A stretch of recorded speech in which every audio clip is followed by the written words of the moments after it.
बघा सरावामध्ये 10.1 चा कितवा प्रश्न 7वा काय म्हणतंय एका आयताकृती जमिनीची लांबी तिच्या रुंदीच्या दुप्पट आहे ना बघा हे आयत आहे लांबी रुंदीच्या दुप्पट आहे आपण असं म्हणायचं समजा रुंदी x मानू बरोबर आहे का लांबी काय होईल रुंदीच्या दुप्पट होईल 8 मीटर बाजू असलेल्या चौरसाकृती पोहण्याच्या तलावानं चौरसाकृती पोहण्याचा तलाव बघा 8 तलाव इथं कुठं बांधला तुमची 8 आहे ही 8 आहे ही 8 आहे ही 8 आहे हा चौरसाकृती चौरसाची बाजू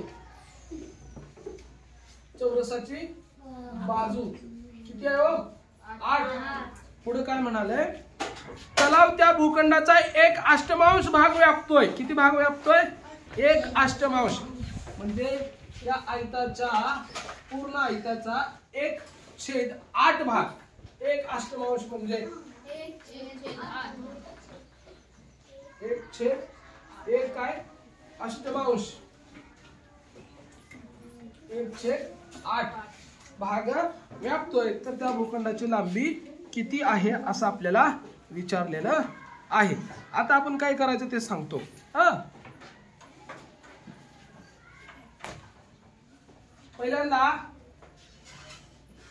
त्या चौरसाचं क्षेत्रफळ काढायचं चौरसाचं क्षेत्रफळ काय सूत्र येईल बाजू गुणिले बाजू बाजू किती आहे 8 गुणिले 8 किती आला 64 आला किती आला चौरसाचं क्षेत्रफळ किती आलं 64 सेंटीमीटर आलं आता आपण काय करायचं आयताचं क्षेत्रफळ काढायचं काय करायचं आयताचं क्षेत्रफळ सुद्धा काढायचं त्या आयताचं क्षेत्रफळ कसं काढायचं बघा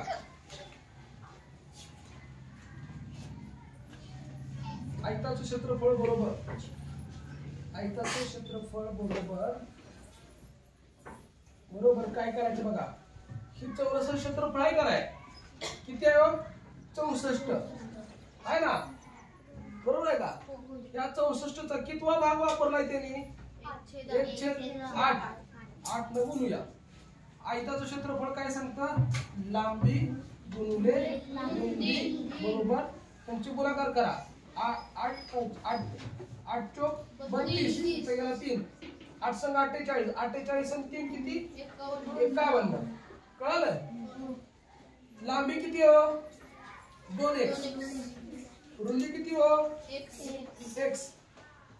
512 आता काय होतं माहितीये का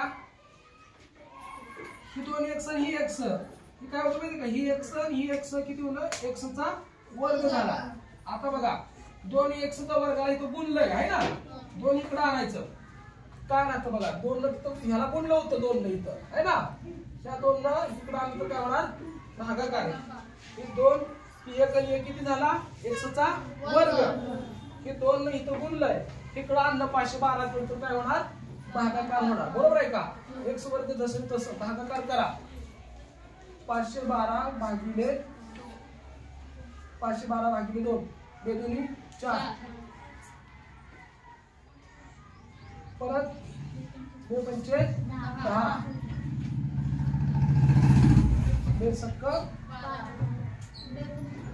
12 भाग आलेला आहे ना 256 आला वर्ग काढा त्या पुढच्या बाजूला हे वर्गमूळ चिन्ह द्यायचं म्हणजे आपण या 256 चं काय घ्यायचं वर्गमूळ घ्यायचं काय घ्यायचं वर्गमूळ घ्यायचं x बरोबर या 256 चं वर्गमूळ किती येणार सांगा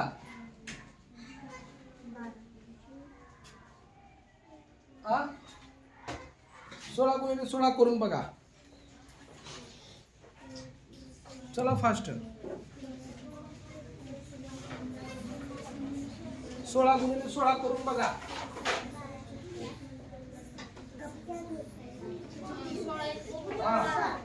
म्हणून आपल्याला वर्ग पाठ पाहिजे काय पाहिजे वर्ग पाठ पाहिजे 1 ते 20 पर्यंतचे आता लगेच सांगितलं असतं ना 16 चा वर्ग आहे म्हणून पुढचा प्रश्न आता वर्ग पाठ करत बसू नका, आता अभ्यास करा, हे सोडवायचं घरी. आता ती पाठ करत बसता अभ्यास राहील. उद्या पेपर आहे आपला. एका आयताची लांबी 6 सेमी आहे, त्याची परिमिती 16 आहे. आयताचं क्षेत्रफळ सांगा. आयताची लांबी दिली आहे, रुंदी दिली का त्यांनी? नाही. पहिल्यांदा रुंदी काढावं लागेल. आयताची लांबी दिली 6, परिमिती दिली किती दिली? परिमिती 16. आपल्याला रुंदी पहिल्यांदा काढावी लागेल, मग आपण क्षेत्रफळ सांगू. आयताची परिमिती सूत्र काय हो? 2 कंसात लांबी 6 आणि अधिक रुंदी. बरोबर आहे का? परिमिती किती दिली? 16 आहे का नाही? 2 गुणुले 6 अधिक रुंदी. मी अजून गुणुले का लिहिलं कळलं का? त्या कंसात आणि ह्या 2च्या मध्ये गुणुले. 2 इथं गुणलंय, 2 इकडे आणायचंय मला. काय होईल? भागाकार होईल. 16 ला 2 न भागेल. मग 2 इकडे गेलाय, मग कंस काय झाला?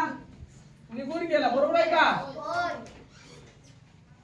बेकबे 16 अधिक 6 ते पण इकडे घेऊन या. काय होईल? वजा 6 रुंदी. 8 मधून 6 गेला, किती आली? 2 आली रुंदी. आता आपण क्षेत्रफळ काढू शकतो. आयताचं क्षेत्रफळ विचारलंय. आयताचं क्षेत्रफळ लांबी 6 रुंदी 2 सायदोनी 12. सायदोनी 12. पुढचा प्रश्न 9वा. एक तार वाकून आयत केला. समजा ही तार आहे, ही तार वाकवली, अशी वाकवली, अशी वाकवली, अशी वाकवली, अशी वाकवली, आयत तयार केला.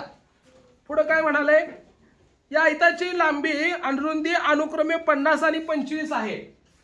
50 आणि 25 आहे, म्हणजे ही 25 रुंदी, लांबी 50 आहे. तर आपल्याला विचारलंय तारेची लांबी किती असेल. तारेची लांबी विचारली, तार विचारली बरं का. त्या तारेच्या आतला भाग विचारलाय का? नाही. मग काय काढायचं? परिमिती काढायची. आयताची परिमिती बरोबर सांगा. आयताची परिमिती 2, लांबी 50, रुंदी 25, 2 25 आणि 50 75, 2 पंचे 10, 1 2 7 14, 14 1 15, किती आलं? 150. हे त्याचं उत्तर आलंय. 150 परिमिती आली, म्हणजे त्याची लांबी पण, तारेची लांबी सुद्धा किती आली? 150च आलेली आहे. कळतंय? एका चौरसाचं क्षेत्रफळ 10 चौरस 100 चौरस सेंटीमीटर आहे. तर त्याची परिमिती आपल्याला विचारलेली आहे. बरोबर.